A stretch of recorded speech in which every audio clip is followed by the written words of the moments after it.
안녕하십니까. 민선생 글쓰기 TV를 운영하는 글쓰기 강사 민경호입니다. 이번 시간에는 독서 감상문을 한번 알아보겠습니다. 독서 감상문도 글쓰기 중에 하나가 되겠죠. 글을 써서 완성하는 문장입니다. 그래서 글쓰기 차원에서 독서 감상문을 한번 읽어보는데, 이것은 제가 쓴 독서 감상문입니다. 보통 글쓰기 강사가 글을 어떻게 쓸까를 좀 궁금해 하실 거예요. 또 본인이 쓴 것을 보여드릴 필요가 있기 때문에, 그래서 제가 쓴 글을 여러분들에게 보여드리면서 설명해 보겠습니다. 오늘의 주제는 뭐냐 하면 일론 머스크 미래의 설계자라는 책입니다. 여러분도 읽어보신 분도 계시고 안 읽어보신 분도 계실 겁니다. 이 책은 일론 머스크라는 아주 전설적인, 지금 살아있죠? 아주 대단한 사업가에 대한 이야기입니다. 기본적으로 사업가이기 때문에 사업에 대한 이야기가 주를 이루고 있고요. 또 인간적인 모습까지 다 담고 있는 책입니다. 내용도 좋고 훌륭하니까 여러분도 기회가 되시면 한번 읽어보시면 좋겠습니다. 독서 감상문을 시작하는데 이제 첫 부분을 어떻게 시작할까? 이걸 많이 고민하실 겁니다. 이것뿐만 아니고 모든 글을 쓰실 때 첫 문장을 어떻게 쓰느냐, 거기에서 아주 대단한 고민을 하지 않습니까? 평범하게 시작할 수도 있고 아니면 조금 다르게 접근할 수도 있겠지만, 지금 제가 쓴 이 글의 서두 부분은 어떻게 구성이 되어 있는지 한번 살펴보겠습니다. 글을 수식하는 말은 매우 다양하다. 자, 그라는 사람이 누군지 모르겠는데 어쨌든 그 사람에 대해서 먼저 이야기를 합니다. 아이언맨의 실제 인물, 미래과학의 판타지를 현실로 만든 미국 역사상 최고의 천재 사업가, 스티브 잡스를 뛰어넘는 미래를 이끌어갈 혁신적인 CEO, 모험가 등등 그의 특징을 설명하는 말들은 모두 매력적이다.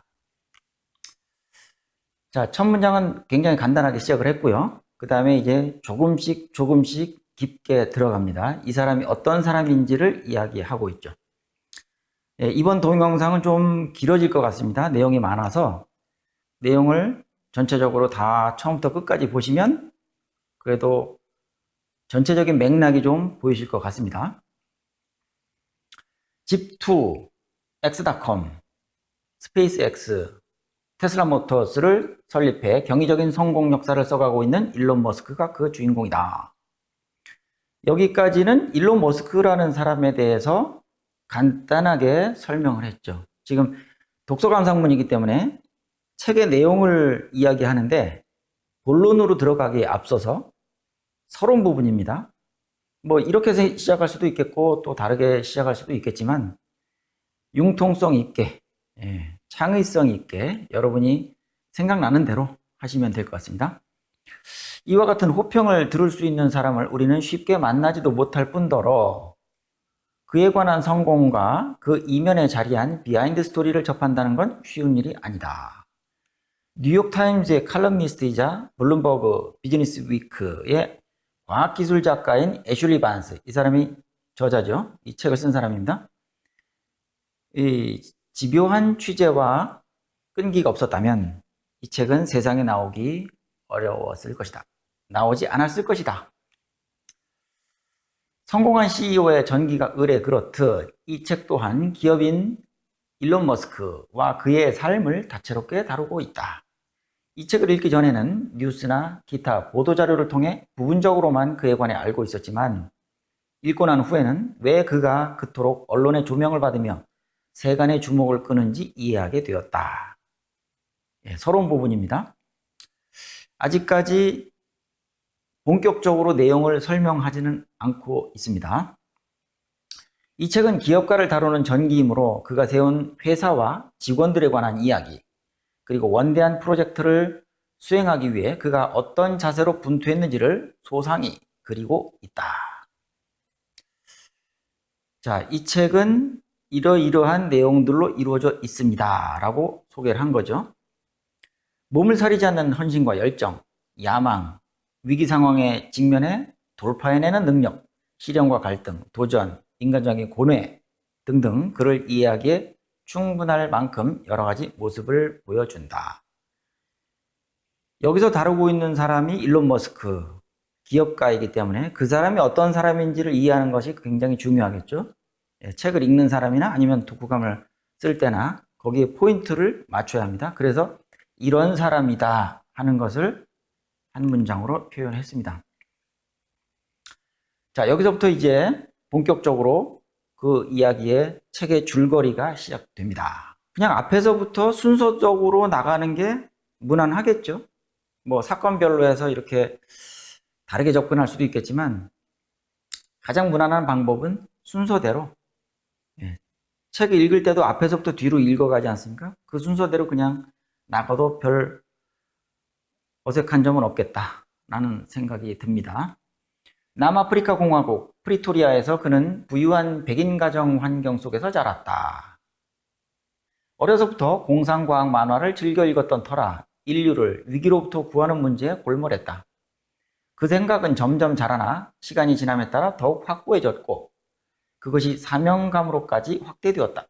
우리가 그로부터 감동받는 첫 번째 이유는 그가 가진 열정이나 동기가 지극히 인류에 기반하고 있기 때문이라는 것이다. 세상을 바로잡아야 한다는 선량한 의도가 그 의식 속에 깔려있기 때문에 일반 대중들은 그에게 열광하고 지지한다. 일론 머스크에 대해서 간략하게 설명해주는 부분이 되겠습니다. 제일 처음에 어렸을 때 어땠는지, 어떤 가정에서 자랐는지를 먼저 이야기를 했고요. 이건 또 어린 시절이죠. 14살 무렵 그는 자기 존재에 대해 극도로 위기의식을 느끼고 종교 서적과 철학 서적에 관심을 쏟았다. 독서광이었으며 공상과학에 심취했다. 펜실베이니아 대학교에서 학위를 받았고 스탠퍼드 대학교 물리학 박사 과정에 입학했다고 한다. 후에 테슬라에서 그만둔 에버하드는 이제 쭉 읽어나가다 보면 이제 테슬라 이야기가 나오는데 회사입니다. 전기자동차 회사.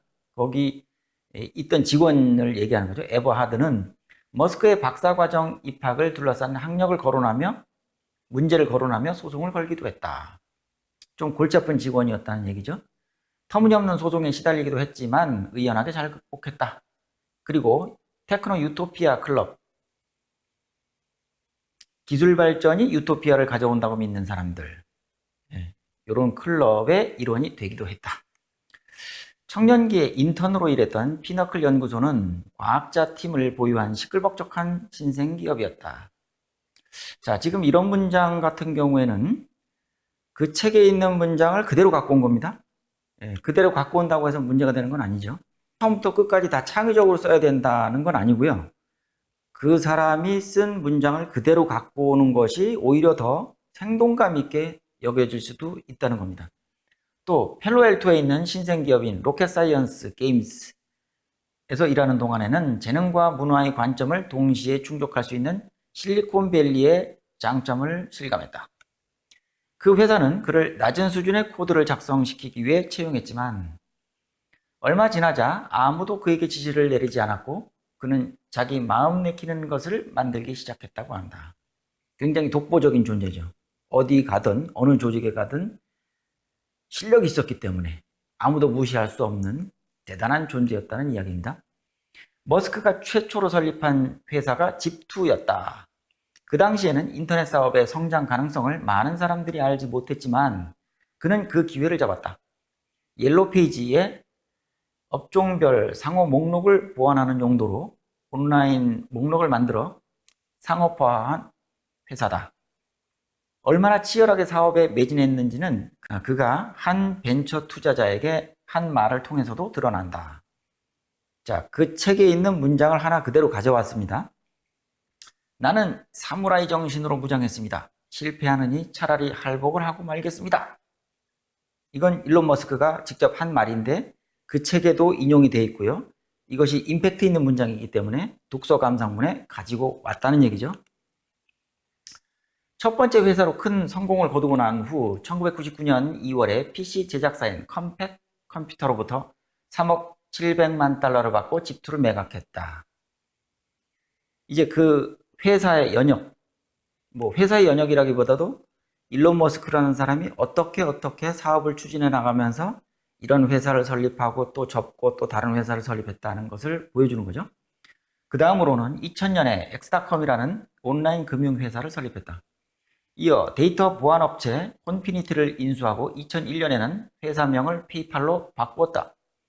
2002년에는 주식 상장을 해서 빠르게 성장했고 같은 해 이베이가 15억 달러로 페이팔을 인수했다.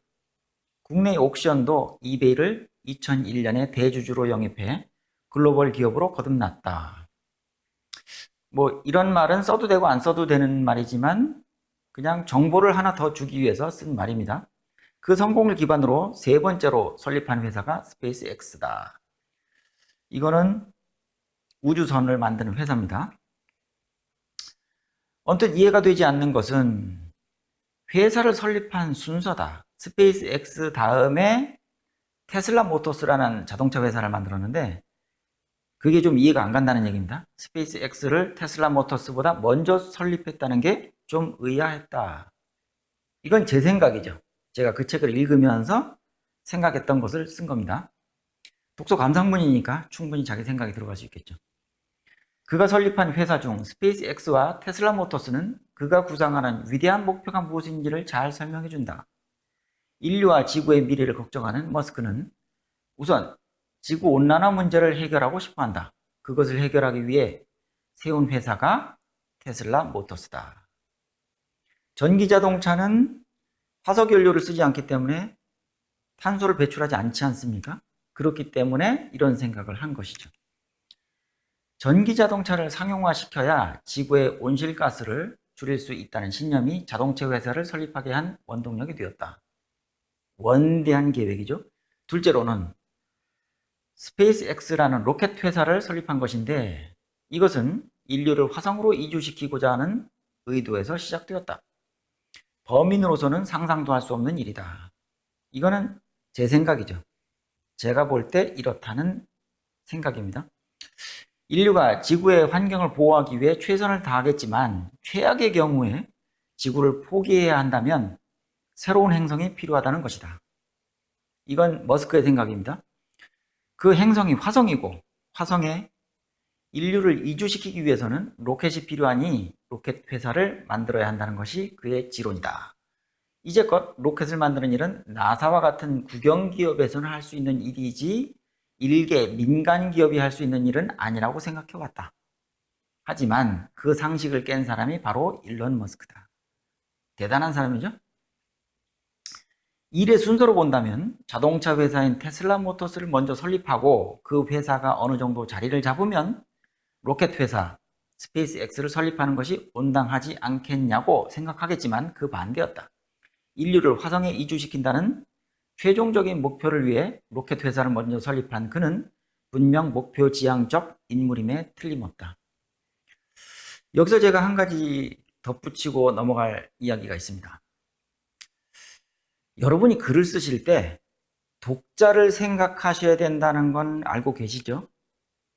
예, 이것도 글입니다. 독서 감상문이지만 어쨌든 독자를 요구하는, 독자가 있어야 하는 글이죠. 그렇다면 독자를 생각해야 하는데 배려하는 글쓰기를 해야 한다는 말을 저는 많이 합니다. 친절한 글쓰기. 그게 뭐냐면 이런 데서 드러나는 거죠. 자, 이 책을 읽지 않은 사람은 머릿속에 다 각인이 되어 있지 않을 것이라는 전제 하에 조금 더 친절하게 정보를 준다는 차원에서 이렇게 쓴 겁니다. 지금 테슬라 모터스도 나왔고 스페이스X도 나왔는데 물론 앞에서 나왔지만 쭉 읽고 지나갔으니까 이게 혼동될 수도 있단 말입니다. 독자 입장에서 보면 저는 그 책을 읽고 썼기 때문에 잘 알지만 독자는 모를 수 있다는 거죠. 그렇기 때문에 여기에서 다시 한번 강조해 준 겁니다. 테슬라 모터스는 자동차 회사고 또 스페이스X는 로켓 회사다라는 것을 정보를 이렇게 다시 한번 각인시켜주는 차원에서 썼습니다. 물론 자동차 회사, 로켓 회사 이 말 안 써도 되죠. 앞에서 나왔으니까. 하지만 독자를 배려하는 글쓰기, 이렇게 다 친절하게 달아준 것입니다. 스페이스X를 설명하자면 최초라는 수식어를 많이 사용할 수밖에 없다. 바꿔 말하면 그만큼 혁신적이고 새로운 일 처리 방식을 추구했다는 것을 의미하기도 한다. 2006년 3월 24일에 펠컨 1호를 발사하기까지 말로 다 할 수 없는 우여곡절을 겪었지만 발사 후 25초 만에 아래로 곤두박질 쳤다. 이런 사건이 있었습니다. 정확히 1년 후 다시 발사했지만 실패했고 2008년 8월 2일에도 실패했다. 직원들은 엄청난 충격에 휩싸였지만 머스크는 말했다. 자, 이 대목에서 직원들은 좌절했을 겁니다. 아, 우리가 이렇게 열심히 노력했는데 실패했구나. 또 실패하는구나. 계속 실패하는구나. 절망이다. 라고 생각했겠지만 머스크는 뭐라고 했느냐? 직원들을 다독이기 위해서 자, 우리는 해낼 겁니다. 할 수 있어요. 냉정을 찾읍시다. 라고 얘기를 했다는 거죠. 그 책에 이런 문구가 있는데 이것을 제가 독서 감상문에 가지고 온 거죠. 왜냐? 저도 여기서 이 문장에서 강한 인상을 받았고 그렇기 때문에 독서 감상문을 읽는 여러분에게도 이것을 전달하고 싶은 거죠. 그래서 그대로 가지고 온 겁니다. 그는 항상 이런 식이었다. 그리고 6주 후 어쩌면 마지막이 될지도 모를 4차 발사가 2008년 9월 28일에 실시되었고 기어이 성공했다. 자, 글을 써 나가는 데 있어서 중요한 것 한 가지를 더 말씀드리겠습니다. 여기 지금 구체적인 단어들이 나와 있어요. 2006년, 몇 월 며칠, 25초, 연도, 달, 일 다 나오죠. 또 여기 보면 4차 발사, 3차 발사, 4차 발사, 펠컨 1호, 2008년 9월 28일 이렇게 구체적인 단어를 쓰는 이유가 뭘까요? 두루뭉술하게 쓸 수도 있죠. 하지만 구체적인 단어를 명시함으로써 독자들은 이 글을 읽으면서 조금 더 확실하게 정보를 받아들일 수 있는 겁니다. 그렇기 때문에 언제, 언젠가, 누군가 이런 말을 사용하지 마시고요. 가급적이면 확실한 고유명사나 보통명사, 또 대명사 이런 것으로 각인시켜주는 게 좋습니다. 독자들은 그것을 원하죠. 머스크의 동생 킴벌은 당시 상황을 이렇게 묘사했다. 발사가 성공했을 때 모두 눈물을 흘렸습니다. 살아오면서 가장 뜨겁게 감정이 북받치는 경험을 했습니다. 이 문구는 누가 말했나 하면 킴벌이라는 머스크의 동생이 한 말이죠. 그것을 그대로 가지고 왔습니다. 연이은 발사 실패로 주가가 떨어지고 투자자들이 등을 돌리는 상황에서도 그는 의지를 굽히지 않았고 혁신에 혁신을 거듭해 이루어낸 성과였다. 성공을 기반으로 하여 나사가 발주한 로켓을 제조하며 재정적인 안정도 찾을 수 있었다. 자, 그 회사가 R&D도 좋고 여러 가지 다 좋겠지만 어쨌든 돈을 벌어야 되지 않습니까? 그래야지 회사가 운영이 되니까. 그래서 나사에서 발주한 이 일은 이 회사에 큰 도움을 주었겠죠. 재정적인 안정. 스페이스X가 성공한 데는 발사 단가를 낮춘 것도 큰 몫을 했다. 한번 사용한 로켓을 일회용으로 폐기하는 것이 아니라 재사용하는 기술을 개발함으로써 그 누구도 해낼 수 없는 원가 절감을 이뤄냈다. 이런 일을 했던 사람은 아무도 없었습니다. 나사와 같은 국영기업은 관료화되어 있는 조직이므로 기술 혁신이나 업무 효율은 민간 기업을 따라갈 수가 없다. 공무원 조직이라는 게 다 그렇지 않습니까? 혁신을 하지 않죠. 머스크의 업무 스타일을 기준으로 한다면 업무 비효율은 죄악과 같은 것이었고 척결해야 할 대상이었다. 사기업이니까 그렇게 치열하게 일한다는 뜻입니다. 자동차 회사인 테슬라 모터스는 그때까지의 전기 자동차는 모두 가짜였다고 할 만큼 혁신적인 기술로 전기 자동차의 기준을 새롭게 바꿔놓았다. 스페이스X라는 거대한 기업, 로켓 회사도 중요하고요. 또 머스크 입장에서는 테슬라 모터스도 굉장히 중요한 회사입니다. 머스크라는 한 개인이 마음속에 품었던 원대한 이상은 현실이 되어가고 그것을 지켜보는 대중은 그의 웅대한 야망이 하루속히 실현되길 간절히 바란다. 이것이 상호 선순환함으로써 그가 꿈꾸는 세상은 더 빠른 속도로 우리에게 다가오고 있다. 그리고 나서 이제 그 책에 있는 문구, 아주 임팩트 있는 문구를 적었습니다. 머스크는 말한다. 이것이 바로 머스크가 한 말이죠. 인류에게 무엇이 정말 중요한지 판단하려면 매우 폭넓은 지식과 과학 지식을 갖추어야 해요. 리더십 훈련을 받아야 하고 약간의 MBA 과정을 밟을 필요가 있고 상황을 다루고 조직하고 자금을 모으는 방법을 익혀야 합니다. 나는 사람들이 그렇게 하고 있다고 생각하지 않습니다. 정말 큰 문제예요.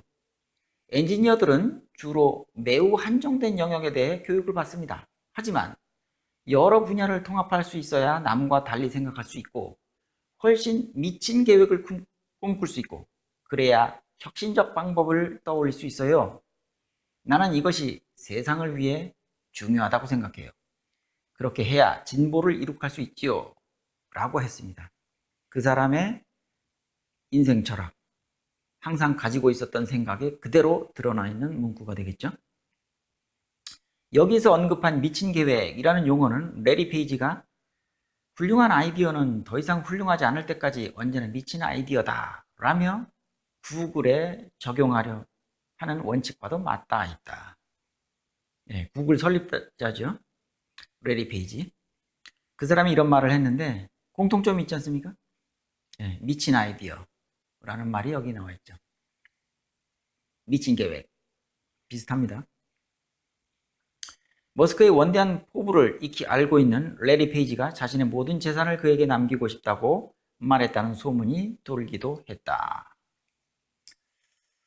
위대한 일을 이룬 사람들은 대개 공통점을 갖고 있는데 머스크 역시 마찬가지다. 우리가 알고 있는 스티브 잡스, 빌 게이츠, 제프 베조스, 워렌 버핏, 마크 저커버그, 레리 페이지와 같은 사람들이 가지고 있는 타고난 천재성, 지칠 줄 모르는 열정, 가치에 투자하는 헌신 등등을 배워야 할 것이다. 자, 여기서부터는 이제 결말로 가고 있습니다. 이 책의 줄거리는 거의 다 얘기를 했죠. 그러면 이제 결말을 맺어야 합니다. 이 책을 읽으며 나 자신을 돌아보는 시간을 가졌다. 20년 전 맨 땅에 헤딩하는 심정으로 창업했을 때의 무모함과 도전 정신이 새롭게 다가왔다. 이거 이제 제 이야기입니다. 독서 감상문이니까 충분히 이야기할 수 있겠죠? 내 생각을 이야기하는 게 독서 감상문이니까. 최근엔 매너리즘에 빠져 무기력하고 나태하게 시간을 보내는 자신이 한심하기도 했다. 일론 머스크가 이 책을 통해 나에게 던져준 메시지는 매우 강렬해서 내가 오래전에 가졌던 초심에 불을 당겼다. 초심으로 돌아가자고 여러 번 되뇌이게 되었고 다시금 제로베이스에서 시작하자고 마음먹게 되었다. 그렇다. 내 사업은 이제부터가 시작이다. 머스크가 로켓 발사를 3번이나 실패하고 나서 직원들을 독려했던 말이 다시금 귓가를 울린다. 자, 우리는 해낼 겁니다. 할 수 있어요. 냉정을 찾읍시다. 이 문구가 가장 임팩트 있는 문구였기 때문에 제일 마지막에 넣음으로써 여운을 남기는 거죠. 글은 여기서 끝났습니다. 딱 끝났는데 여운을 남기는 게 좋지 않습니까? 그래서 이런 문구를 제일 마지막에 넣어서 마무리 지었습니다. 자, 오랜 시간 이렇게 시청해 주셨는데 감사하고요. 글쓰기 차원에서 이 문장을 한번 살펴봤습니다. 여러분도 좋은 책을 읽고 독서 감상문을 쓰면서 다시 한번 내용을 되뇌이고 정리해보면 또 기억도 오래 가게 되고요. 그리고 글 쓰는 연습도 자연스럽게 되겠죠. 굉장히 좋은 방법이라고 생각합니다. 독서 감상문이나 영화 감상문 같은 것을 많이 해보시기를 추천합니다. 이 동영상이 유익했다고 생각하시면 구독과 좋아요를 눌러주시면 감사하겠습니다. 저는 다음 영상에서 또 찾아뵙겠습니다. 감사합니다.